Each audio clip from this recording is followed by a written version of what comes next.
날도 춥고 마음도 춥고 자꾸 마지막 시간에 힘내시고 마지막 힘내시고 좀만 더 하면 되니까 조금만 한바닥으로 돌아가 보도록 합시다. 274쪽 5쪽 이런 걸 지금 다루게 될 건데 지금 먼저 배경이나 개념을 좀 정리를 해야 돼요. 그래서 오늘 수업에 지금부터 이제 굉장히 많은 이야기를 하게 될 건데 오늘 수업의 대부분은 위험 수익이에요. 이야기할 건데 우리가 부동산을 투자하든 다른 데 투자해도 마찬가지죠. 그럼 우리가 바라는 것은 수익이죠. 근데 수익을 바라지만 따라오는 위험도 존재한다는 거죠. 그런데 우리가 이 수익과 위험에 대한 개념을 정확하게 우리가 감을 못 잡는 경우가 많아요. 이걸 정확하게 정의를 내려서야 이 뒤에 문제가 쉬워지는데 그럼 수익은 뭐냐라는 거죠. 일반적으로 수익은 기대 수익은 평균으로 계산합니다. 어떤 개념이냐? 자, 아까 예를 들어 생각하면 이런 느낌이죠. 여러분이 원룸을 하나 샀다라고 보도록 합시다. 원룸 사면 이 원룸에 10억이라는 돈을 투자했어요. 그러면 잘 되면 예를 들어 잘 되면 여기에서 만약에 8천만 원의 임대료가 들어올 수 있어요. 즉 공실이 하나도 없다. 그럼 8천만 원 임대료 들어옵니다. 그런데 정말 안 돼도 1억 내가 시세가 어느 정도 있어. 그래서 시세가 어느 정도 반 정도는 반영이 들었자. 아무리 안 돼도 4천만 원 임대료 들어올 수 있다. 그러면 잘 될 때와 안 될 때 평균 얼마 정도? 가운데값. 예를 들어서 한 6천만 원이 들어오겠다 이렇게 생각하겠죠. 그래서 일반적으로 이건 6천만 원 이렇게 계산한단 말이에요. 그럼 이건 뭐냐? 6천만 원 수익 계산은 몇 프로 나오겠죠?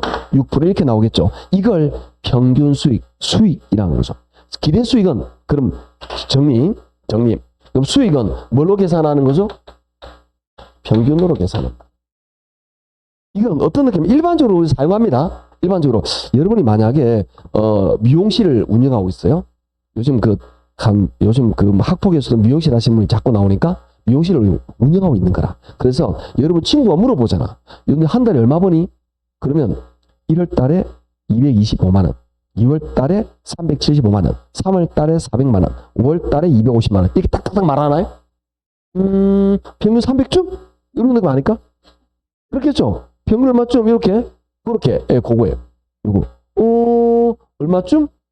평균. 일반적으로 수익은 평균으로 계산한다라는 거죠. 그러면 위험은 뭐냐라는 거죠. 나는, 그럼 여기서 정의를 내린 거죠. 내가 이 6%의 수익을 왜? 그럼 여러분이 10억이라는 원룸에 돈을 투자해서 1년에 6%씩 꼬박꼬박 수익을 발생하잖아요. 그럼 여러분 위험이 없는 거예요. 그럼 은행 이자 같은 거는 전혀 위험이 없는 거잖아. 높고 작고를 떠나가지고 나는 2%면 꼬박꼬박 2% 주잖아. 그럼 위험이 없어요. 그런데 주식이나 부동산에 투자하면 기타 시장 상황이 변한다는 거죠. 주식 부동산에 투자. 그러면 시장 상황이 변해서 내가 생각한 6%보다 많아지기도 하고 작아지기도 하겠죠. 이 벗어날 가능성, 요걸 위험이라고 말합니다. 벗어날 가능성. 즉, 이 6% 생각해서 투자했는데 나중에 뚜껑을 열어보니까 요거보다 차이 날 수 있겠네? 이 벗어날 가능성. 요 벗어날 가능성 우리는 위험.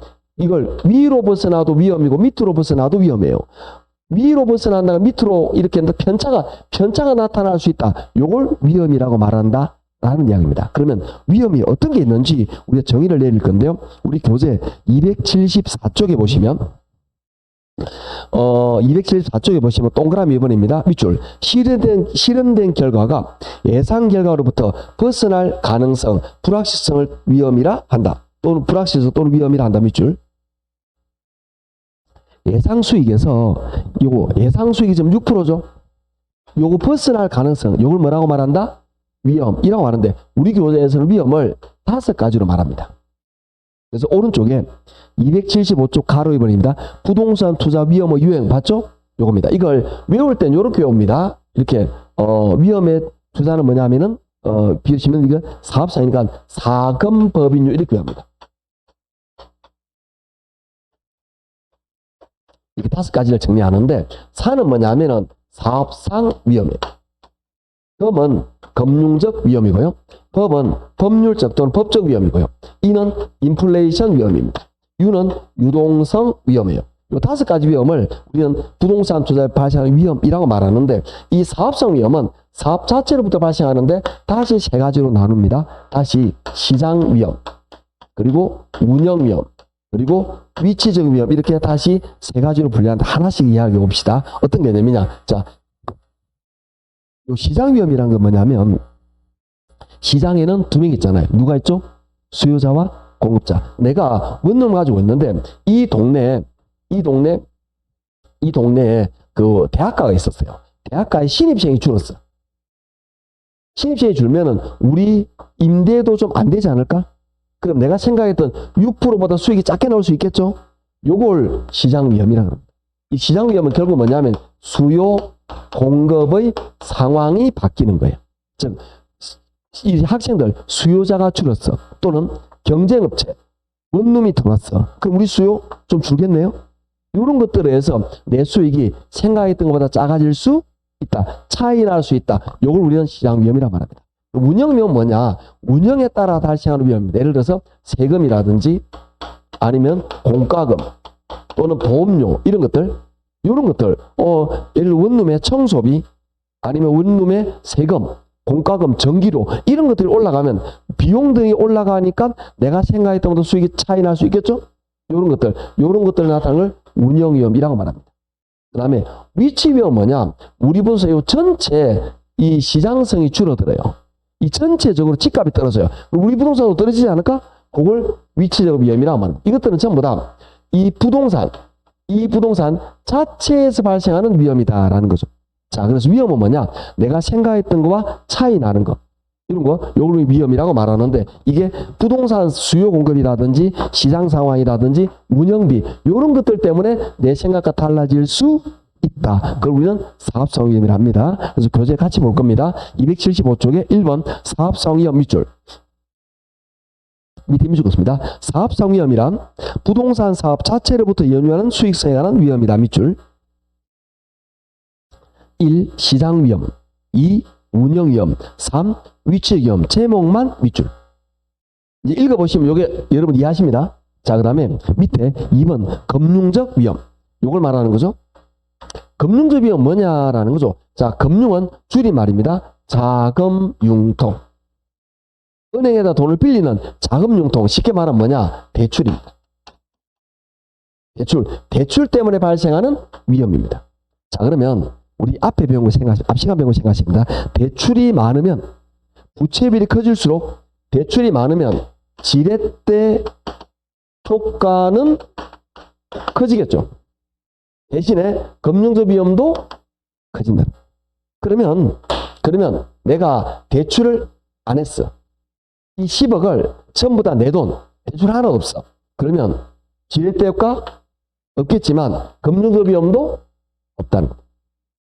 이해하시겠죠? 그러니까 우리가 투자에서 항상 한 가지만 생각하는 거지. 항상 동정 양면 같이 항상 같이 있는 거예요. 부동산에 대출을 사용하면 부동산 투자에 대출을 사용하면 지렛대 효과도 있지만 이자 부담. 자, 만약에 여러분이 작년에 원룸을 대출 안고 샀어요. 작년에는 좋았겠죠? 지렛대가 높았죠? 올해는 어떻게 될까? 망했잖아. 금리가 올라가니까 위험. 같이 있다는 거죠. 항상 같이 있는 거야. 즉, 시장 상황에 따라 항상 같이 있는 거다라고 보시면 됩니다. 이걸 금융적 위험이라 합니다. 자, 금융적 위험 밑줄 긋고 넘어갑니다. 277쪽에 갑니다. 동그라미 4번입니다. 금융적 위험 밑줄, 기억 밑줄입니다. 부채비율이 크면 클수록 지분 수익이 커질 수 있지만 마찬가지로 부담해야 되는 위험도 그만큼 커진다. 이 위험을 뭐라 그러죠? 금융적 위험이라고 합니다. 부채가 커지고 대출이 많아지면 지분 수익이 커지는 지렛대 효과도 커지지만 위험도 커진다. 이때 위험을 뭐라 말한다고? 금융적 위험 이런 이야기입니다. 아주 간단하죠? 그래서 밑에 보시면 그런 말이 나옵니다. 자, T끝 밑줄. 투자금액을 전부 다 자기 자본을 조달하면 금융위험도 제가 이거 말하는 거죠. 투자금액이 전부 다 자기 자본이란 말은 대출이 없죠. 그러면 지렛대 효과도 없어요. 내가 투자한 그만큼 받는 거죠. 대신에 금융위험도 없다. 느낌이 아시겠죠? 같이 따라간다 라고 보시면 됩니다. 자, 넘어가도록 하죠. 자, 넘어가면 이제 278쪽입니다. 그 다음에 이거는 뭐냐? 결국 뭐냐면 이건 이런 거죠. 금융위험이라는 건 내가 대출 안고 투자했어요. 그죠? 대출 안고 투자했는데 대출 금리가 올라가. 근데 은행가 낼 돈 이자가 많아지겠죠?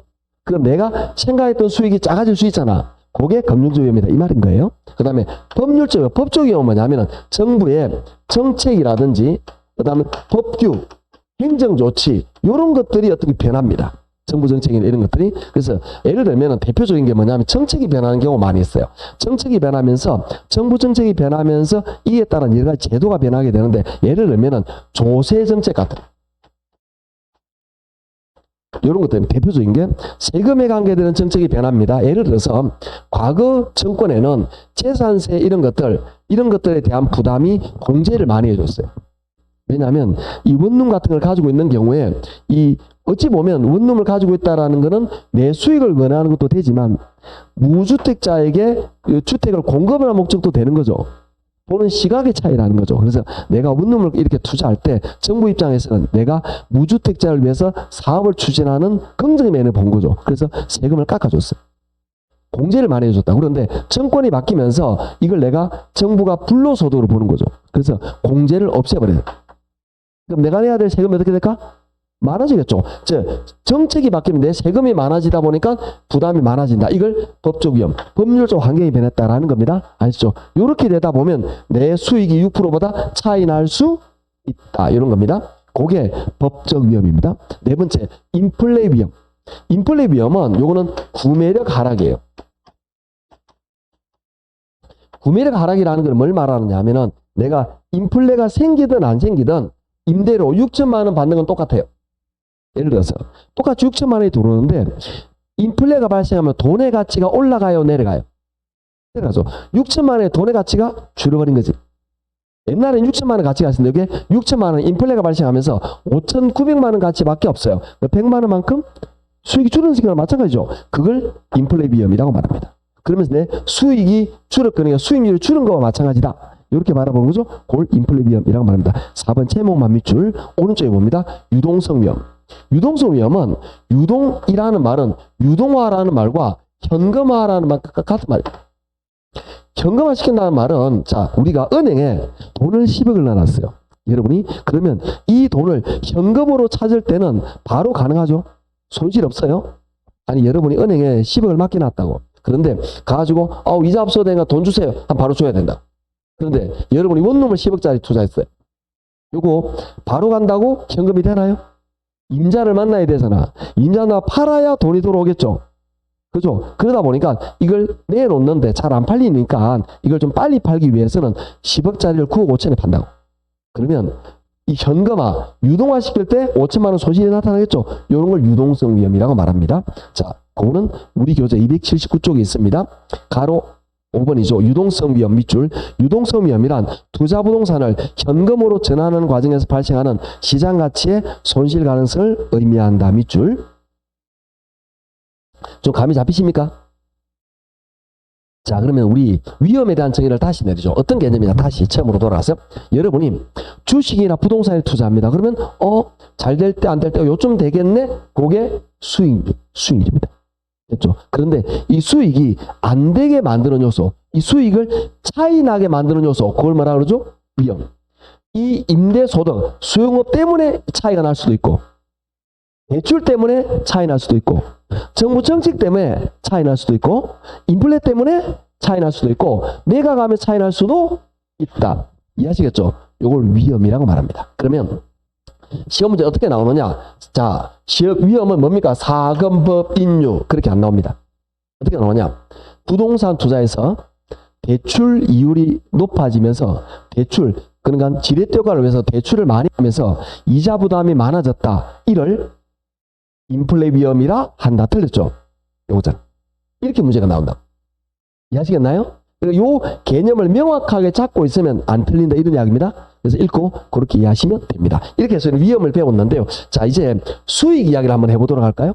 그래서 우리 279쪽에 보시면 이제 수익 이야기가 나올 겁니다.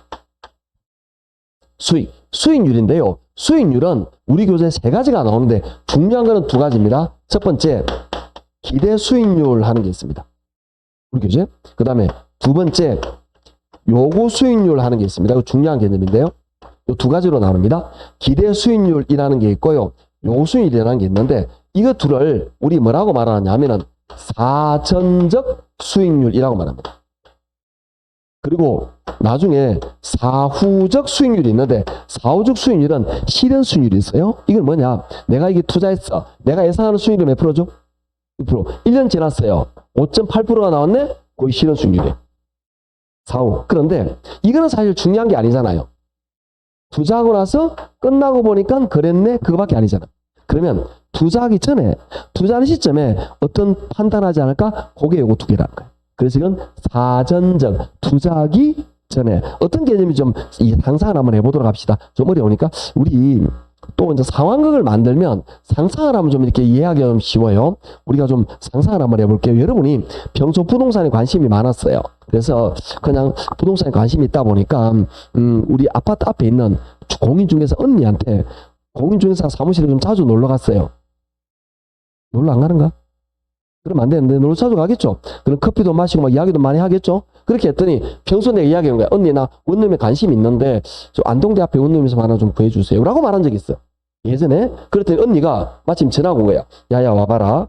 안동대 앞에 원룸이 있는데 안동대가 있죠. 찍어낸 거 맞네. 하여튼 그렇게 해서 우리가 여러분이 한번 가게 된 거예요. 공유자. 그래서 가기 전에 여러분이 뭔가 딱 생각을 하겠죠. 요새 시세가 요새 주식 수익률이 어떻고 그 다음에 금리가 어떠니까 나는 부동산에 한 5%만 되면 투자해야지 라고 내 마음속에 생각해. 그게 요거야. 요걸 우리 뭐라고 말하냐면 요수율은 이렇게 말합니다. 투자자가 요구하는 최소한의 수익률 이렇게 말해요. 따라합니다. 요수익률. 투자자가 요구하는 최소한의 수익률. 다시 투자자가 요구하는 최소한의 수익률. 그러니까 나는 5% 되면 투자해야지라고 내 마음속에 생각했다. 이거 그리고 요건 이 5%라는 거는 사람마다 달라질 수 있겠죠. 나는 5%인데 다른 친구는 다를 수 있단 말이야. 그러니까 사람마다 달라져요. 그래서 이걸 뭐라 하냐면 주관적인 수익률이라고 말해요. 따라합니다. 투자자가 요구하는 최소한의 주관적인 수익률. 아이고 잘한다. 다시 투자자가 요구하는 최소한의 주관적인 수익률. 암기해야 됩니다. 이런 개념. 그래서 이거는 사람마다 달라있어요. 나는 5%라고 생각하는데 우리가 그런 거 있잖아요. 우리가 대부분 여러분 결혼할 때 어떤 조건이나 마음속에 선이 있었잖아. 아무 남자나 끄떡끄떡은 아니었잖아. 지금은 모르지만 그때 선이 있었을 거야. 그 선이 있을 건데 나는 선봉 얼마, 키 얼마 이렇게 생각했겠죠. 그런데 내 친구는 연봉 얼마, 키 얼마, 뭐 조건이 많아. 그게 요구수입니다. 바라는 정도. 아시겠죠? 바라는 정도입니다. 자, 그럼 나는 5% 되면 투자해야지 라고 나는 5% 생각하는데 내 친구, 예쁜 친구는 요거보다 높아. 8%로 요구할 수도 있어요. 이렇게 된 겁니다. 사람마다 이거는 달라질 수 있습니다. 자, 그러면 요 부동산은 기대순위로 뭐냐면은 여러분이 5% 되면 투자해야지 라고 생각하고 중개사무실로 갔습니다. 중개사무소 소장님 설명을 쫙 하는 거야. 야야 봐봐라. 이게 투자금이 10억이란다. 10억인데 잘 되면 8천만 원 8% 나올 수 있다. 이 동네가 공시 하나 없잖아. 네 8% 나온다? 그런데 이 동네가 아무리 안 돼도 절반 이상 한 적이 한 번도 없다. 절반 되면 임대료 4천만 원 들어온다. 4%. 그래서 평균 한 6%쯤은 아마 나타날 수 있을 것이다. 6% 수익을 예상할 수 있단다라고 설명했네. 따라합니다. 기대 수익률. 투자로부터 기대가 예상되는 수익률. 다시 투자로부터 기대가 예상되는 수익률. 그리고 이거는 객관적이에요. 따라합니다. 투자로부터 기대가 예상되는 객관적인 수익률. 한 번 더. 투자로부터 기대가 예상되는 객관적인 수익률. 이 시험 왜 나오냐? 예상 수익률 이렇게 나온다. 투자로부터 기대가 예상되는 수익을 요수익률이라 한다. 이렇게 쉽게 나오는 사람들 많이 있어요. 외우는데 좀 안면 있네요. 얘가 요거 아까 우리 6% 나왔잖아요. 요거 말하는 거라. 그러니까 이거는 예상 수익률인데 이거는 결국 뭐냐? 계산했단 말이야. 뭐로 계산하느냐? 평균으로 일반적으로 계산합니다. 아까 우리 이거 평균으로 계산했죠? 잘 될 때 안 될 때 요게 기대 수익률이다. 이렇게 감이 나왔습니다. 여러분이 어떤 부동산에 대해서 이 부동산이 보편 이 동네 시세가 그래. 이 동네 시세가 그래. 그게 기대 수익률. 객관적인 수익률. 그리고 이거에 내가 바라는 정도. 그게 요수익률이에요. 감 잡히나요? 이 둘로 결정이 되는 겁니다. 자, 그게 유리교재 279쪽에 있습니다. 279쪽에 동그라미 1번 밑에 동그라미 1번 기대 수익률 밑줄 동그라미 기억입니다. 기대 수익률이란 투자로부터 기대되는 예상 수입과 예상 수익으로 계산되는 수익률이다. 아까 평균으로 계산했다 그랬습니다. 그때 예상 수익률 또는 사전 수익률이라 한다. 여백에다가 객관적이라고 적어주세요. 여백에 객관적이라고 적어야 됩니다. 넘어가시고 지금 말한 거는 여기 설명이 다 된 거예요. 됐죠? 자, 그 다음에 280으로 넘어갑니다. 동그라미 2번 요구 수익률 밑줄 기억입니다. 요구 수익률이란 투자에 대한 위험이 주어졌을 때 투자자가 대상 부동산에 자금을 투입하기 위해 충족돼야 되는 최소한 동그라미. 투자자가 요구하는 최소한의 수익률을 의미한다. 여백에다가 주관적이라고 적어주세요. 투자자가 요구하는 최소한의 주관적인 수익률이고 기대가 예상되는 객관적인 수익률 이렇게 구분합니다. 됐죠? 그러면 이 둘은 어떻게 해서 투자가 판단이 되느냐 이걸 이해를 보도록 합시다. 자, 여기 투자하면 평균 6%가 수익이 예상이 되죠. 그죠? 근데 나는 내 요구 수익은 몇 프로죠? 5%. 그럼 내가 볼 때 이게 어떻게 되죠? 괜찮다라고 본 거죠. 나는 이 부동산에 투자할 가능성이 높겠죠. 이렇게 될 때 투자가 오케이 됩니다. 아셨죠? 그런데 내 친구, 이 친구는 이름이 말자예요. 말자는 이뻐. 이쁜 친구들 좀 어때요? 깐깐해. 채 씨는 안 깐깐해. 아주 당연합니다. 채 씨 같은 이 말자는 이뻐. 이쁘면 좀 깐깐해. 원래 그렇습니다. 세상이. 그래서 말자는 요구 조건이 많아. 이쁘면 원래 그렇습니다. 말자는 어떻게 되냐? 요구 조건이 8%예요. 여기 투자 몇 프로? 6%. 이 말자 조건을 충족을 못하죠? 말자는 이 남자를 싫어하는 거다. 이걸 투자를 안 한다고. 이해하시겠나요? 동일한 투자 아니더라도 이렇게 달라질 수 있다. 이해하시겠죠? 이렇게 된다라고 이해하시면 됩니다. 그럼 이렇게 될 때 투자가 오케이 된다. 이런 이야기입니다. 자, 그게 밑에 봅니다. 밑에 보시면 280쪽에 맨 밑에 동그라미 부분 봅니다. 기대 수익률과 요수율이 반대일 경우는 투자가 기각되는데 오른쪽에 동그라미 3번 봅니다. 기대가 요거보다 클 때 요때죠? 요때는 투자가 어떻게 된다? 오케이. 이해하시겠죠? 오케이 되는 건데 자 그런데 우리가 좀 여러분이 좀 납득해야 될 게 있어요. 요때 어떻게 이게 실제 투자되는 게 아니고 요거는 뭐냐? 사전적이라 그랬죠. 투자했다가 아니고 괜찮네? 나 살만 있어요. 요 상태야. 진짜 샀다가 아니고 내 조건보다 좋아요. 요 좋은 것 같아요. 나 사고 싶어요. 요 상태는 거예요. 실제로 거래가 됐다가 아니고. 이해하시겠죠? 그럼 이렇게 됐을 때, 자, 내 요구 조건은 5%인데 6%면 내 조건을 만족하니까 난 살만 있어. 그런데 요 사람이 안 팔아.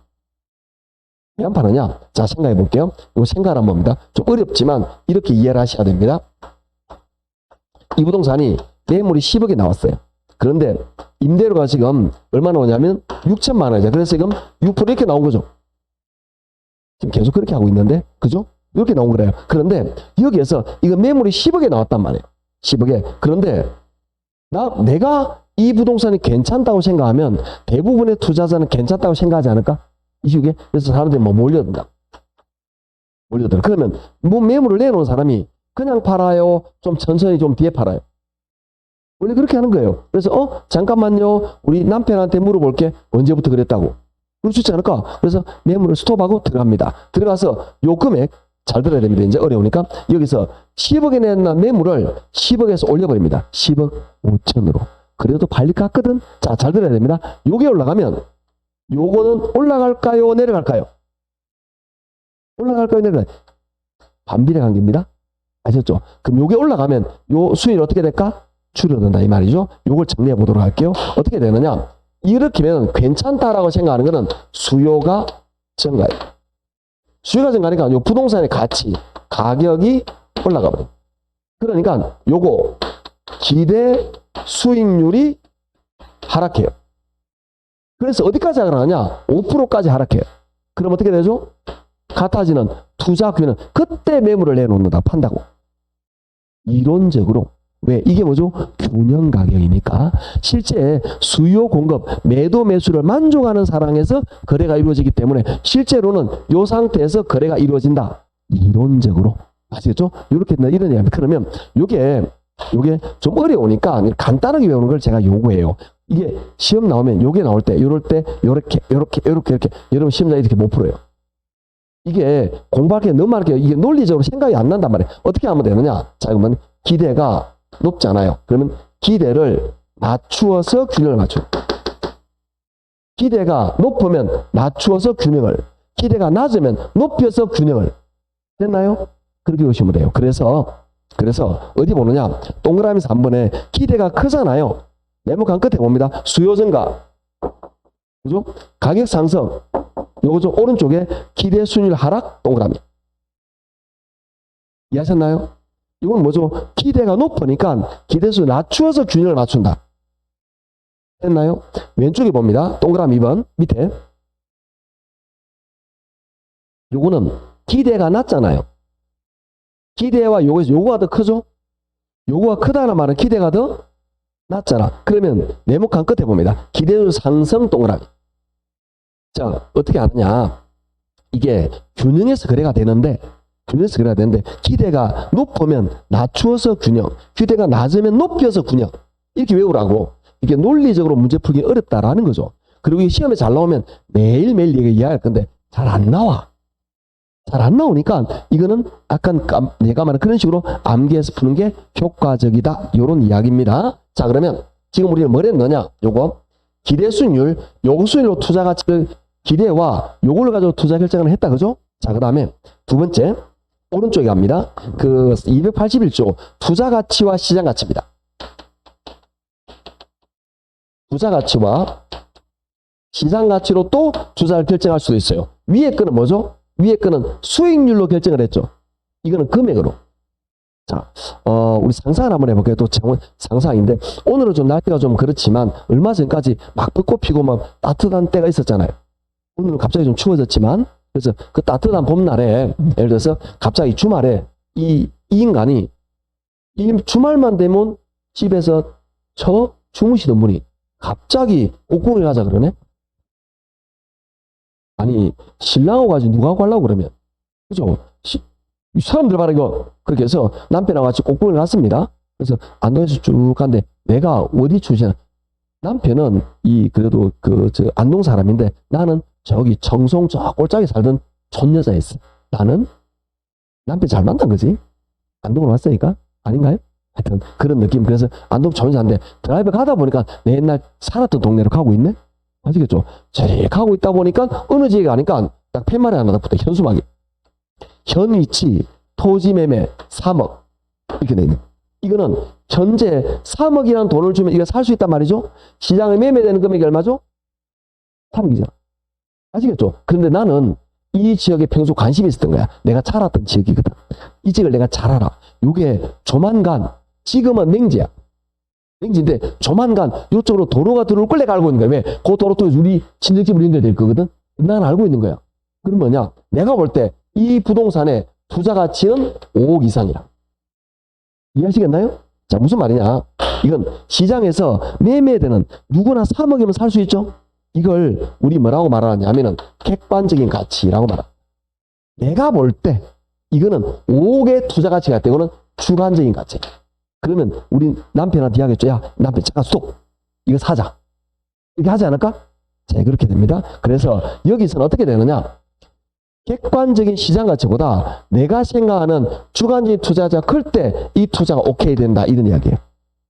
자, 그러면 어떻게 되느냐? 요거보다 기대가 클 때 투자가 채택되죠.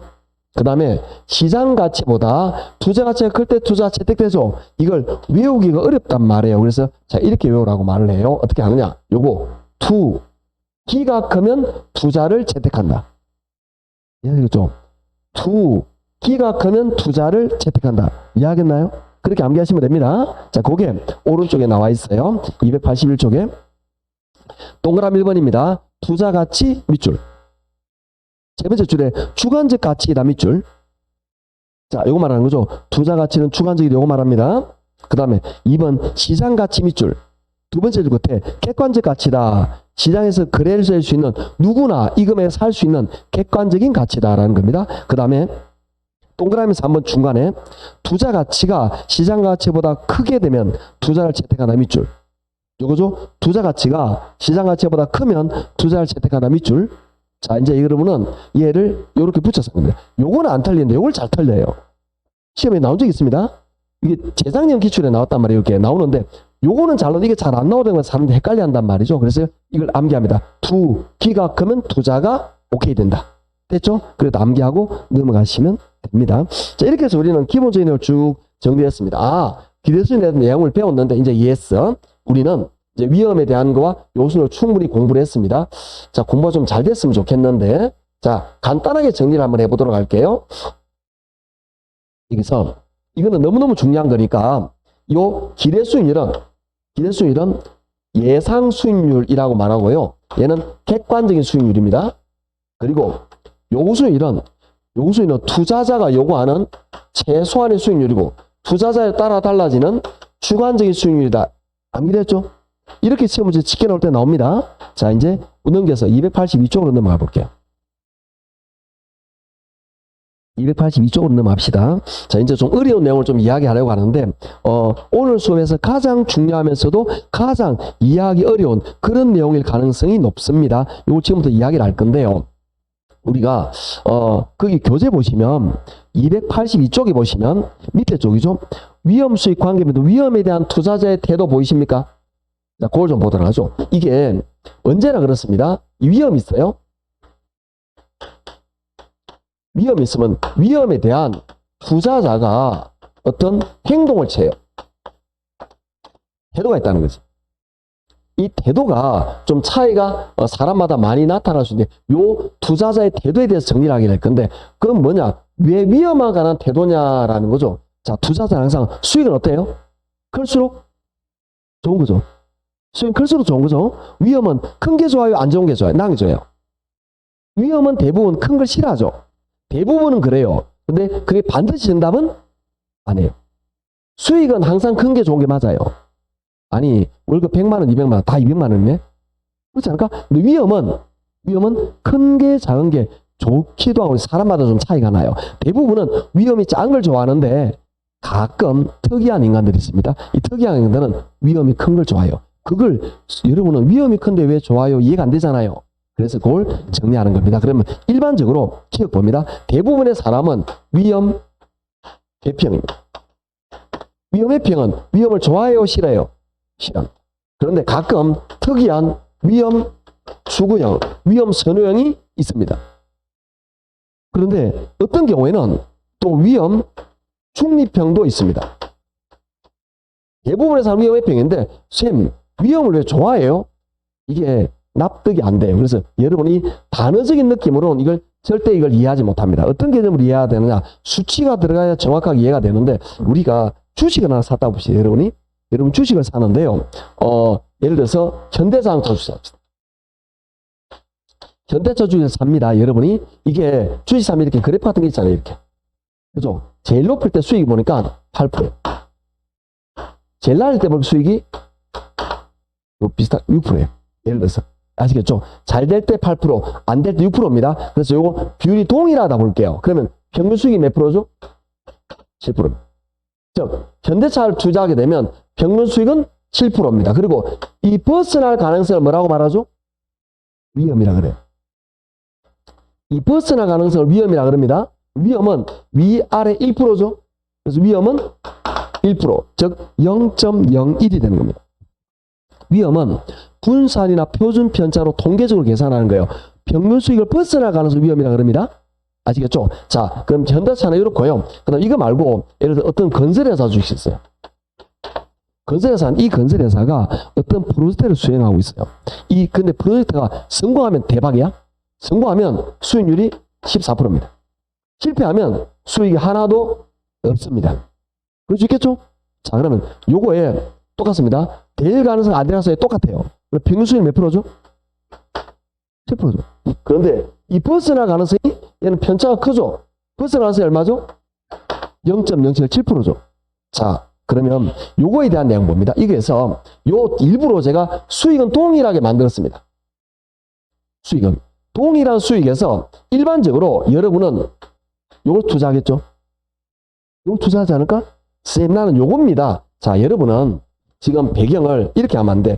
여러분이 그 남편이나 부인 몰래 꼬불쳐 놓은 돈이 300만 원 있어. 예를 들어서, 그죠? 그 돈을 여기 투자할 거다. 그거는 전부 다 이렇게 합니다. 그건 누구나 하더라고요. 우리는 그런 개념이 아니에요. 여러분이 투자 전문가입니다. 투자자로부터 투자 자금을 이렇게 몇천억, 몇십억, 몇백을 받았어요. 이 자금을 가지고 투자할 거예요. 여기 투자할 자신 있습니까? 콜라당? 큰일 나겠죠? 그래서 이럴 때 대부분은 요걸 선호합니다. 왜? 위험이 어떤 거? 낮은 거. 위험이 낮다라는 건 뭐냐? 안정적인 투자네요. 편차가 작아요. 대부분은 요걸 좀 요렇게 투자하는 사람을 뭐라 하냐? 위험 회평. 자, 동일한 수익에서 위험이 어떤 거? 낮은 걸 선택합니다. 이해하셨나요? 위험 회평은 위험이 낮은 걸 선택하는데요. 위험 추구형은 동일한 수익에서 위험이 높은 요걸 선택합니다. 왜? 이 위험 추구형은 요거 생각 안 해. 요것만 생각해. 왜? 인생 뭐 있나? 한 방 있지. 그래서 자기가 투자한 5천억을 예를 들어서 반팅 2천억 돼도 잘 되면 1조 넘잖아. 이렇게 마시겠죠? 100억을 투자해서 하나도 없더나 200억만 그 사람이야. 그런데 우리가 아까 말했듯이 대부분의 지금 투자는 어떤 관점으로 하느냐 하면은 인생문이 항상 막 그런 관점으로 하는 게 아니고요. 대부분의 투자의 관점이 이렇게 나옵니다. 여러분이 재산이 100억 정도 있는 어느 정도 중간 이상의 고소득이라고 봅니다. 100억 정도는 이 사람들은 이 100억을 홀라당 날릴 수 있는 200억짜리 투자 안 한다고. 100억 투자 잘하면 200억 못하면 홀라당 이거 안 한다고. 100억을 1년 전에 105억을 만드는 거라. 이해하시겠죠? 1년 전에 110억을 만들어라. 이게 내가 바라는 거라. 대부분 투자는 그러길 바랍니다. 그래서 요거는 거의 없다. 그래서 여기 투자하면 위험 중해야 됩니다. 일반적인 이런 사람이 없다라고 이야기했죠. 그러니까 위험 중립형은 뭐냐? 수익 같네? 이 두 개 같은 거야. 이게 위험 중립형이에요. 그래서 대부분의 투자자는 뭐냐? 위험 회평입니다. 그래서 일반적으로 위험 추구형이나 위험 중립형 일반적이지 않아요. 그래서 나중에 여러분이 문제를 보면 대부분 문제에다가 이렇게 나오면 투자자는, 자, 예를 볼게요. 282쪽에 볼게요. 예제 문제 봅니다. 부동산 투자 수익의 설명 오른쪽 가로 봅니다. 위험회평 투자를 가정한다. 보셨죠? 이런 문제가 나와요. 왜? 요거냐, 요거에 따라 답이 다르게 나와. 이해하시겠죠? 아까 말했잖아요. 아까 위험회평은 현대차를 좋은 투자아니라 보고 위험 추구에는 건설사를 좋은 투자아니라 본다 그랬잖아요. 답이 다르게 나와버리잖아. 이해하시겠죠? 답이 다르게 나오기 때문에 이거 정의를 내려야 되는데 우리가 대부분 일반적인 투자자는 위험회평입니다. 그래서 위험회평을 가정한다라고 해놓아야 답이 하나로 나옵니다. 아시겠죠? 자, 이제 대놓습니다. 밑에. 그래서 기억. 밑에 봅니다. 기억. 위험 혐오형, 회평, 밑줄. 니은, 위험 추구형, 밑줄. 위험 중립형, 밑줄. 이렇게 나오는데 리얼 봅니다. 통상 인간들은 보편적인 위험에 대한 성향은 위험 혐오형이며 합리적인 투자자는 위험 혐오형 투자자를 가정한다. 그래서 대부분의 투자자는 뭐라고요? 위험 회평이다. 이렇게 봅니다. 대부분의 사람들은 그러면 위험이 낮은 안정적인 걸 좋아한다. 이런 이야기죠. 그러면 이 위험 회평을 다시 둘로 나눠. 다시. 이 중에서도 보다 보수적인, 보다 공격적인. 그러면 보수적인 사람은 보다 더 위험을 싫어해요. 요 사람은 조금 위험을 좋아해요. 요 중에서 둘 중에 보면 얘는 그래도 조금 위험을 받아들이고 얘는 그런 위험도 받아들이지 않아요. 되셨나요? 자, 요 부분을 이해해 놓으셔야 되는데 중요한 걸 합니다. 자, 어디 볼 거냐? 오른쪽에 283쪽에 2번의 T컷 중요합니다. 자, 밑줄 긋습니다. T컷. 위험 혐오적인 투자자는 요거 말하죠. 위험 혐오적인 투자자는 다시 위험 혐오도가 작은 공격적인 투자 위험을 좀 작게 한단 말이죠. 투자자와 위험 혐오도가 큰 보수인 투자자를 구분할 수 있다. 위험 회평은 공격적 보수적으로 나눕니다. 됐죠? 자, 공격적 투자자는 동일한 위험에 적은 수익률을 요구하는 반면 그 다음에 별표. 보수적 투자자는 동일한 위험에 대해서 더 높은 수익을 요구하게 된다. 윗줄. 보수적 투자자는 동일한 위험에 더 높은 수익을 요구하게 된다. 밑줄. 이게 너무너무 중요한 겁니다. 자, 돌아볼게요. 아까 요수율은 사람에 따라 달라지는 주관적인 수율이라 그랬죠. 그죠? 그래서 내 요구수율이 몇 프로였나요? 아까 5%였죠. 내 요구수율은? 자, 물론 요구수율을 계산하는 방법 먼저 씌우겠습니다. 요구수율을 계산하는 방법 두 가지입니다. 무위험률에다가 위험에 관한 대가를 더해요. 정확하게 접근할게요. 요구수율은 무위험률에다가 이게다가 위험 할증률, 위험이란 이걸 위험의 대가라고 말합니다. 요 둘의 합으로 구성이 되는데 어떤 개념이냐면, 자, 나는 아까 5%였죠. 그럼 나는 5%인데 예를 들어서 요거 무위험률은 1%예요. 은행에 맡기면 이자 1% 줘요. 그런데 나는 위험에 대해서 4%를 부담했죠. 그렇게 해서 내 요구수율이 몇 프로 나온 거죠? 5% 나왔습니다. 그런데 내 친구 있었잖아. 누구? 채식을 안 된다. 말자. 내 친구 말자. 이쁜 말자. 말자 요소율 몇 프로였죠? 8%였죠? 8%. 8%. 요거는 똑같아요. 그런데 말자 요걸 얼마로? 이렇게 될까? 그러면 자 볼게요. 자, 요소율은 사람에 따라 달라진다 그랬죠? 사람에 따라 달라지는 주관적인 수율인데 뭐가 다르냐? 요게 아니고 요게 다르죠? 위험에 대해서 뭐 바라는 정도. 다시 위험에 대해서 바라는 정도. 그런데 나보다 말자가 위험에 대해서 바라는 게 더 크죠? 그래서 말자가 더 보수적이야. 나는 조금 더 공격적이고. 왜? 밑줄 그거 다시 봅시다. 보수적인 투자자는 동일한 위험에 대해서 더 높은 수익을 요구하게 된다. 보수적인 투자자, 말자 같은 보수적인 투자자는 동일한 위험에서 더 높은 수익을 요구하게 된다. 요게 커지니까 요수익이 더 커진다. 이런 이야기. 이해하시겠나요? 그러니까 우리 요수익을 보면 이 좀 더 위험을 더 싫어하는지 좀 좋아하는지를 알 수 있어요. 그러니까 무슨 이야기냐면 말자가 보수적이죠. 보수적이란 말은 위험에 대해서 더 싫어하는, 더 위험 회피적이다 이 말이에요.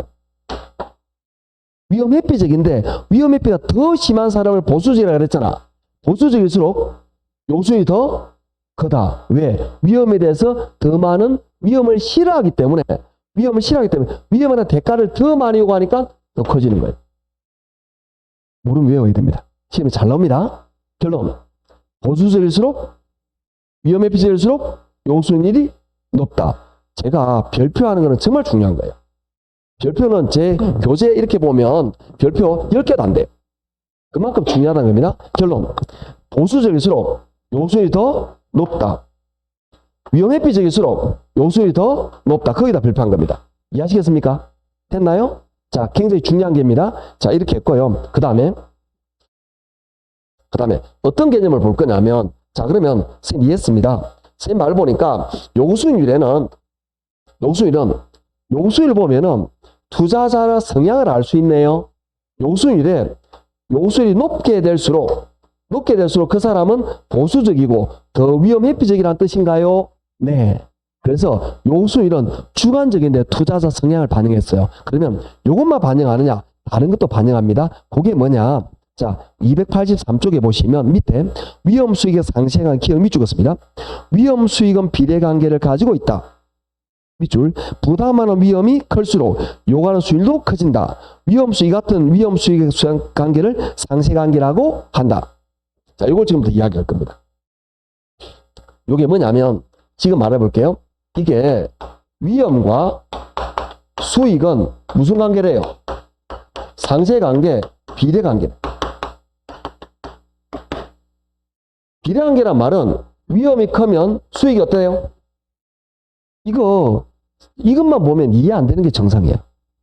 여러분, 위험이 큰데 왜 수익이 커요? 이게 왜 그래? 말이 안 되는 거예요. 이거는 말이 빠져 있어요. 생략된 겁니다. 정확하게 이렇게 돼야 합니다. 위험이 크잖아요. 여러분이 투자자가 위험이 커. 그러면 투자자는 위험에 관한 대가를 많이 요구해요. 위험이 크잖아요. 그 위험이 크기 때문에 요거에 관한 위험의 대가를 많이 요구해요. 그렇기 때문에 뭐가 커지느냐? 요구 수익률이 커지는 거예요. 이걸 줄여서 위험 수익의 비례관계라고 말하는 거예요. 이게. 자, 어떤 개념이냐? 우리 요거하고 똑같은 개념입니다. 자, 그러면 요건 제가 지우겠습니다. 이거 중요하지만 지울게요. 자, 됐죠? 이제 다시 지웁니다. 요렇게. 이렇게. 자, 이게 봅시다. 내가 지금, 이 대구나 또는 안동, 이런 부동산에 투자하면 나는 위험에 대한 걸 요 정도 바랍니다. 그래서 내고 수익 5%, 이건 은행 수익률은 똑같은 거 냅두고, 그런데 우리가, 요 예가 좀 정확한지 모르지만, 예를 들어서 우리나라가, 여러분이 요거 말고 해외 부동산에 투자를 해요. 그래서 예를 들면은 중국의 부동산에 투자한다라고 생각해 봅시다. 예를 들어서. 그러면 우리나라보다도 중국은 좀 체제가 달라요. 제가 볼 때는 사유재산에 대한 보호가 우리나라보다 약해. 체제가 그러니까. 그죠? 그러니까 지금도 이제 그 매스컴에 몇 번 나오는 말이 뭐냐면 그 미국에 있는 그 투자은행에서 투자자들이 중국을 그렇게 띄올랐어요. 그럼 뭐냐? 중국의 투자 수익을 많이 받거든. 그런데 이 사람들이 비판하기 시작합니다. 그 이유가 뭐냐? 이 돈을 중국에 투자했는데 중국의 은행이에요. 은행에 넣은 돈을 중국 은행 돈을 빼올라니까 자꾸 뭐가 클레임이 걸려. 이게 여러분이 우리나라 은행에 넣었다 뺐다, 미국 은행에 넣었다 뺐다 자유로워요. 이게. 그런데 중국은 그게 정권, 그러니까 예를 들어서 덩소평 시대나 아니면 신비 시대, 요 정권에 따라서 약간 달라질 수가 있어요. 이게 구조가 달라질 수 있다는 겁니다. 예를 들어서 중국이 아니고 만약 인도 같은 나라에 투자한다 볼게요. 인도는 굉장히 불확실성이 큽니다. 이건 지방정부 힘이 크고요. 이 나라 말이 다 달라. 우리나라는 다 말이 같잖아요. 아니, 사투리 다르잖아요. 말하지 말고 좀. 사투리를 말로 보면 아니고, 그래도 대화가 다 되잖아. 그렇잖아요. 그럼, 말해도 뭔 말인 걸 알잖아. 하여튼 간에, 저놈이. 그죠? 근데 이 인도 같은 나라는, 나라 말이 다 다르다. 종교가 다르고, 인종이 달라요. 또 법이 달라요. 주마다 법이 달라. 그러니까, 법이 또 너무나 복잡해. 이게 적용하는 게 너무 어려워요. 그만큼 사업의 위험이 크다는 거죠. 이런 데 투자하면, 여러분 봅시다. 요거는 똑같다고 볼 때, 요게 우리나라보다 얘들이 좀 위험하니까 요걸 더 높게 투자해야 되지 않을까? 그러면 내가 바라는 정도 몇 프로 되죠? 7. 무슨 이야기냐? 내가 볼 때 중국이나 부동산은 위험하다 싶어. 위험하다 싶으니까 위험에 대한 대가를 많이 높여. 그 요구 수준이 어떻게 될까? 그죠? 요게 위험 수익의 비례관계예요. 느낌. 미축관계 요거예요. 이 질문 다시 봅니다. 그래서 자, 기억 다시 읽어볼게요. 위험과 수익은 비례관계를 가지고 있다. 부담하는 위험이 클수록 어떤 투자안에 대해서 위험도가 정대될수록 투자자는 요구 수익을 높여서 투자한다. 요구 수익이 커진다. 이걸 위험 수익의 비례관계라고 말합니다. 상쇄관계. 그러니까 뭐냐? 위험이 높아지면 높은 걸 내 높은 요구 수익률로 쌤쌤이 식다 이 뜻이에요. 상세. 올라도 됩니다. 하여튼 외우면 돼요. 그러니까 선생님 그러면 요구 수익률은 정말 대단한 것 같아요. 요구 수익률은 두 가지를 반영합니다. 첫째, 아까 투자자의 보수적이나 공격적이나 투자자 성향도 반영하죠. 여기에. 그리고 투자자인 내가 이 위험도를 할 때도 이게 반영을 해요. 두 가지를 반영합니다. 첫째, 투자자 성향. 두 번째, 투자자에 대해서 위험에 대한 바라는 정도. 요거 또 반영하고 투자자 성향, 말자 그것도 반영하고 둘 다가 반영되어 있다라고 보시면 됩니다.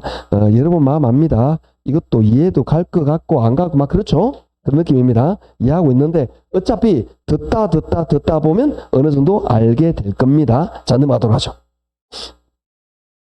넘어가셔가지고 이제 284쪽으로 갑니다.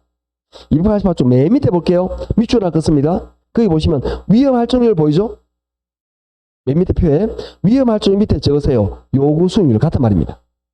위험 할증률이라는 말과 요구 수익률이라는 말은 같은 말입니다. 뭐라고 되어 있죠?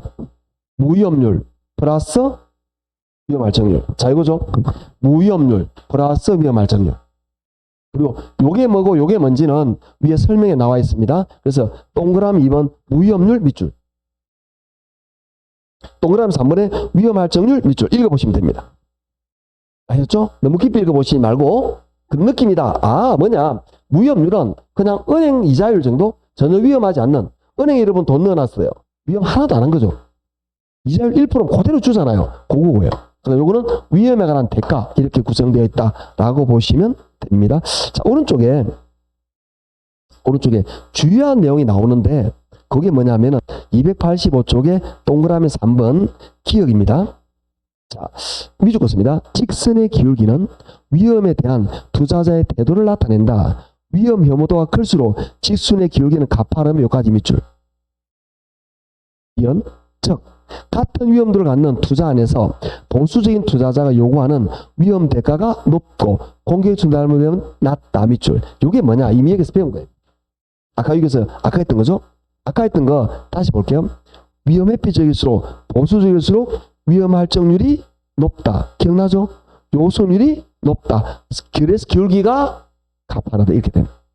설명이 그거 말하는 겁니다. 아까 했던 거. 그래서 그 느낌과 마찬가지로 생각해서 앞에 있는 거 똑같은 내용이다 이 말이에요. 자, 앞에 있던 결론 어떻게 되느냐? 위험 회피적일수록 보수적일수록 요구수율이 더 높다. 그래서 기울기가 더 가파르다. 이거 말하는 거예요. 앞에는 요거, 지금 요거 말하고 있는 겁니다. 아셨죠? 그렇게 밑줄 긋고 넘어갑니다. 지금 했던 게 다시 나옵니다. 286쪽에 동그라미 4번입니다. 동그라미 4번 요구 수익률과 위험의 비례관계 밑에 밑줄 긋습니다. 요구 수익률은 위험에 대한 위험과 비례관계 있으므로 위험이 클수록 요구 수익률도 커진다 밑줄. 거기 이미 한 거예요. 요거 말하는 거죠. 위험이 클수록 어떻게 된다? 요구 수익률이 어떻게 된다고? 커진다. 왜? 위험이 클수록 대가를 많이 요구하니까 요구 수익률이 커진다. 이런 이야기입니다. 같은 말을 계속 이렇게 다루고 있는 거다라고 보시면 되는 거고요. 자, 이제 넘어가도록 하죠. 평균분산을 집어올리는 다음 주 할 겁니다. 좀 힘드니까 다음 주 하도록 하고요. 자, 우리는 어디 보느냐? 293쪽으로 가도록 하죠. 293쪽에 291쪽. 죄송. 자, 이제 우리는 어느 정도 개념을 좀 잡았어요. 하여튼 제가 느끼기엔 잡았다고 판단할 겁니다. 그러면 우리는 지금 어떤 개념이냐? 지금 계속 위험 수익 이야기를 하고 있는데 수익은 항상 높을수록 좋겠죠. 그런데 수익은 뻔해요. 예를 들어서 아까 현대자동차 예를 들었는데 현대자동차가 여러분이 주식을 사고 팔고 많이 할수록 현대자동차가 올라가나요? 아니면 여러분이 현대자동차에다가 응원을 많이 하다가 자동차가 많이 팔리고 수익이 높아지나요? 조금 어렵겠지만 별 상관없어요. 왜냐하면 기본적으로 팔리는 대수가 정해져 있어요. 이게 특히 막 정해져 있는 거예요. 그러니까 이건 특히 더 열심히 노력한다고 특별히 수익이 높아지고 그러지는 않아요. 그러니까 투자자는 어떤 관점으로 접근하느냐 하면 수익은 어느 정도 뻔하기 때문에 위험을 처리, 관리하려고 마음을 먹습니다. 즉 위험을 줄이려는 게 투자자의 가장 주요 내용이죠. 왜? 수익은 높일 수가 없어요. 여러분이 원룸 하나 가지고 있다고 봅시다. 원룸 가지고 있는데 이게 아까 잘 되면 얼마나 그랬죠? 8천. 안 되면 4천. 평균 6천. 그럼 여러분이 원룸 앞에서 고사를 많이 진다고 이게 1억, 2억 임대로 들어오냐고. 아무리 많이 들어도 얼만데. 이거보다 높게 할 수 없잖아요. 왜? 방이 이거밖에 없는데. 그렇죠? 공실 없으면 8천만 원인데. 그렇다고 해서 청소를 올리시면다고 여기에 8천만 원 넘어도는 아니라는 거죠. 수익은 한마디로 일정한 수익 나오면 더 이상 나오는 게 없어요. 수익 재정 체감이니까. 그러다 보니까 어느 이상 수익이 안 나온다는 거죠. 그러다 보니까 위험을 줄여서 수익을 안정적으로 얻고 싶어라. 위험을 줄이는 거, 위험을 쉽게 말해서. 즉, 나는 이 6%를 안정적으로 얻고 싶다. 그래서 위험을 줄여나간다. 이런 이야기입니다. 위험을 줄이는 방법 어떻게 했느냐라는 걸 살펴보도록 합시다. 자, 요것만 하고 마칠게요. 집중 대신에. 자, 가로 1번입니다. 위험한 투자를 제외하는 방법 밑줄. 나는 위험이 싫어요. 위험한 건 투자를 안 할 거예요. 그래서 나는 주식, 부동산 이런 데 투자 안 할 거예요. 은행에만 돈을 맡길 거예요. 그럼 안전하죠? 위험 전혀 없죠? 그게 위험을 회피하는 번, 제외하는 방법입니다. 은밀한 의미에서는 투자라고 볼 수가 없습니다. 자, 두 번째, 보수적 예측 방법. 자, 이 보수적 예측이라는 개념은 어떤 개념이냐면 이 보수적이란 말은 우리가 여러분이 친구들끼리 여자분들이 친구들끼리 제주도 여행을 가요. 4박 5일로. 응? 그러면 남편이 갔다 와 이럴 수 있잖아. 그런데 왜 가는데? 몇 시에 출발하는데? 가서 뭐 할 건데? 이렇게 물어봐. 이게 무슨 뜻이죠? 눈치를 빨라야 되는 거예요. 그런 느낌이죠. 가지 마라 말이죠. 이렇게 말할 때 우리 남편은 뭐라 그러죠? 이 인간 이거 보수적이다.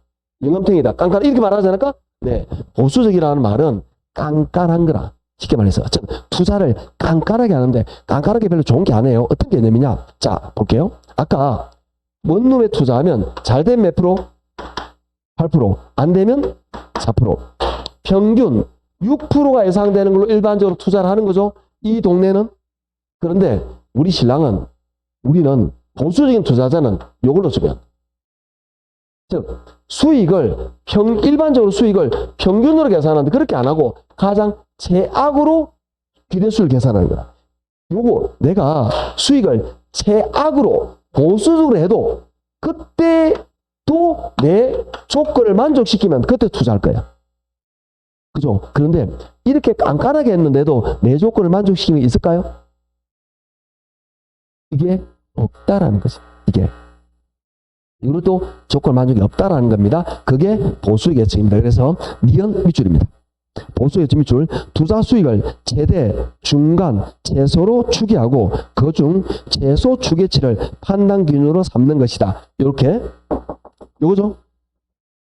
최소로 즉 수익성을 하향 조정했음에도 불구하고 여전히 그 투자안이 좋아 보인다면 그 투자는 좋은 것으로 판단해서 투자를 결정한다는 것이다. 그러니까 보편적으로는 이렇게 하는데 이 사람은 이걸로 보수적으로 보수적이라는 표현을 경제학에서 많이 씁니다. 예를 들어서 어떤 경제학자가 내년 경제 전망을 우리나라의 예를 들어서 경제 성장률을 5%로 봐요. 일반적으로. 그런데 어떤 경제학자가 제가 볼 때는 보수적으로 판단해서 3%로 볼 수 있습니다. 이렇게 말할 수 있어. 이때 보수적이라는 말은 이런 느낌이에요. 이해하시겠죠? 그러니까 경제용에서 일반적으로 사용하는 용어다라는 겁니다. 그렇게. 그래서 이거는 즉 수익을 낮추어 판단할 때, 그러니까 수익을 낮추어 판단하는 걸 보수적 판단이라 그러는데요. 이거는 이렇게도 투자해서 좋으면 그때 이 조건 내 조건 맞으면 그때 투자하겠다. 그걸 보수적 예측이라고 말하는데 좋아 보이지만 이거는 이렇게 했을 때 좋은 투자를 찾기 어렵다. 왜냐하면 이렇게 해도 좋은 투자는 찾기 어렵다라는 겁니다. 왜? 대부분은 위험 수익이 있으니까. 그래서 보수의 예측은 수익은 최소로 한다. 이런 거죠. 넘어갑니다. 292쪽입니다. 여기 보시면 위험 조정 할인율 있죠. 이거는 뭐냐? 자, 이게 두 번째가 뭐냐? 위험 조정 할인율이에요. 이 둘의 차이가 있습니다. 어떤 거냐? 얘는 뭘 조정하냐? 기대 수익률을 낮추는 거예요. 평균 기대 수익률을 낮춰 조건하죠. 얘는 뭐냐? 요구 수익률을 높여서 조절하는 거예요. 어떤 차이가 있느냐? 이미 다 나와 있습니다. 답에서 우리가 아까 기대와 요구를 가지고 투자를 판단한다 그랬잖아요. 그때 요걸 낮추는 게 요거고, 요걸 위험이 클 때 요걸 낮추는 방법이 요거, 위험이 클 때 요걸 높이는 방법이 요거라.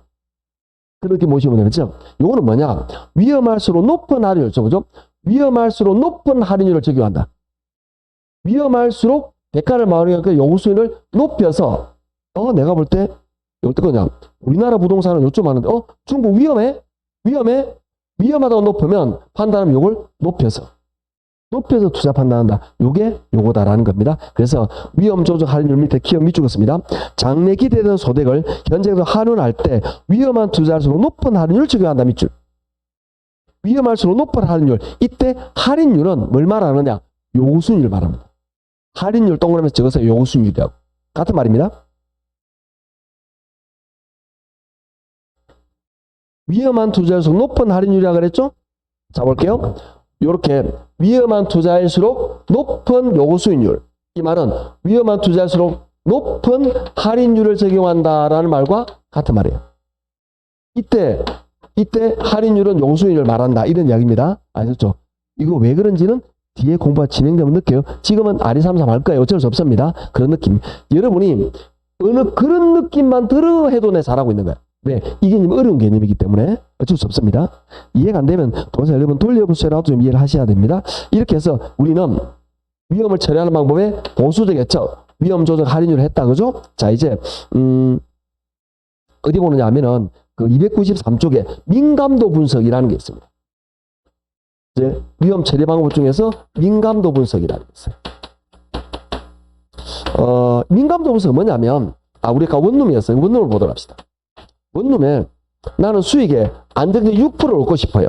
그런데 위험의 6% 안정적인 수익을 위협하는 수가 굉장히 많잖아요. 시장 상황이 변하거나 아니면 정부의 정책이 변하거나 금리가 변하거나 이런 여러 가지 원인이 있죠. 이런 것들을 각 주제별로 넣어봅니다. 예를 들어서 정부의 정책이 변했을 때 수익이 얼마나 변하는지, 얼마나 편차가 있는지, 그 다음에 금리가 변했을 때 얼마나 변하는지, 그 다음에 수요자가 10% 줄 때 얼마나 변하는지, 즉 투입에 따라서 얼마만큼 변화를 분석합니다.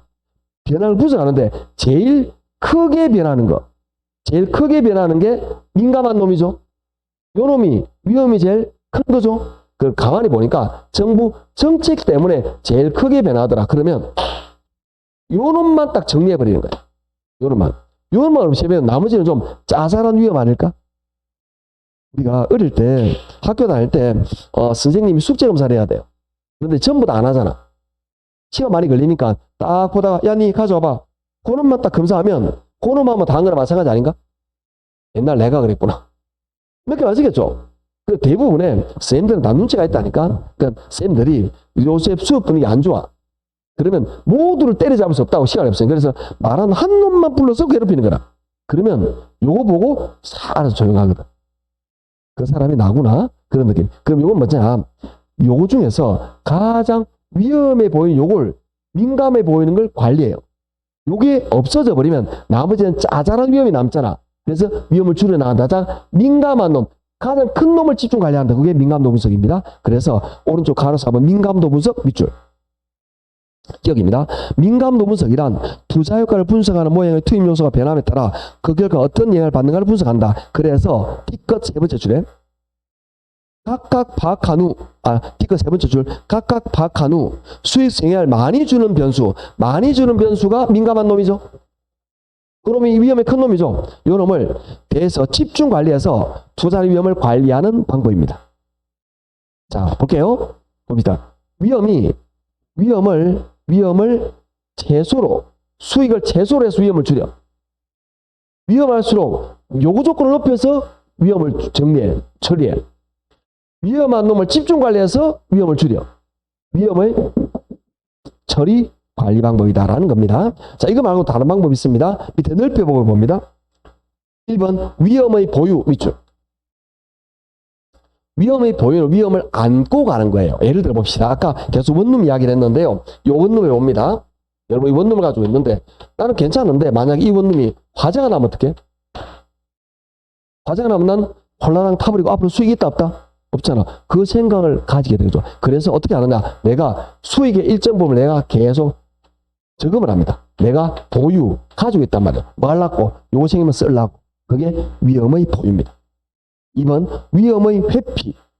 위험의 회피는 위험한 걸 피해버리는 겁니다. 제목만 미주고 넘어갑니다. 넘어가시고 294쪽입니다. 위험의 전가. 위험의 전가는 떠넘기는 거죠. 어떻게 하느냐? 내가 안고 있는 게 이걸 보험을 화재 보험에 가입합니다. 화재 보험에 가입하고 나면은 내가 보험료는 꼬박꼬박 나가겠지만 화재가 발생하면 이 위험이 이 회사로 보험회사로 넘어가겠죠.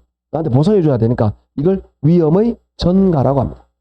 다른 게 떠넘기는 그런 것들을 말합니다. 그 다음에 위험의 통제. 위험의 통제는 요런 방법 위험의 통제가 됩니다. 이렇게 다양하게 위험을 관리 통제하려고 한다. 왜 이해하겠다, 그죠? 자, 그러니까 아까 말했듯이 수익은 더 이상 한계치가 있다고. 그러니까 위험을 줄임으로 해서 수익을 안정적으로 얻고 싶다라는 게 결론입니다. 이것만 있는 게 아니라 포트폴리오 다양한 방법들로 이용할 수 있다라는 이야기입니다. 힘들다, 그죠? 재밌구나. 자, 그래서 이 내용이 만만치 않습니다. 이 직업이 맨 마지막에 했던 위험 수익을 관계되는 개념은 지금 문제도 잘 나올 뿐만 아니라 이게 좀만 감을 잡고 있으면 쉬운데 감이 안 잡히면 제가 별표 한 몇 개만 외워버리세요, 그냥. 위축 공급 위주로 외울 수밖에 없는 거예요. 자주 봐서. 그게 최선입니다. 이해가 안 되면. 그렇지만 이걸 문제를 풀면서 문제를 풀고 그 다음에 요약 진도를 하면서 계속 진도를 나가면 조금 괜찮아질 거예요. 그래서 아마 5월달에 특강도 잡혀 있는 것 같고 그 다음에 6월달부터는 기출문제를 구입해서 같이 한번 다뤄볼 테니까 그럼 그때부터 문제를 좀 같이 다루잖아요. 그럼 아마 한결 좀 나아질 겁니다. 그렇게 보시더라고. 오늘은 여기까지 하고 다음에 어디 나갈 거냐면 포트폴리오 앞에 우리 288쪽을 간단하게 다뤄야 돼요. 그래서 저한테 288쪽부터 해야 됩니다 라고 저한테 이야기해 주시면 됩니다. 아셨죠? 288쪽 이거 하고 했던 거 건너뛰고 뒤에 넘어갈 겁니다. 자, 오늘은 여기까지 하고 다음 주에 뵙겠습니다. 고생했습니다. 복습하셔야 되는데.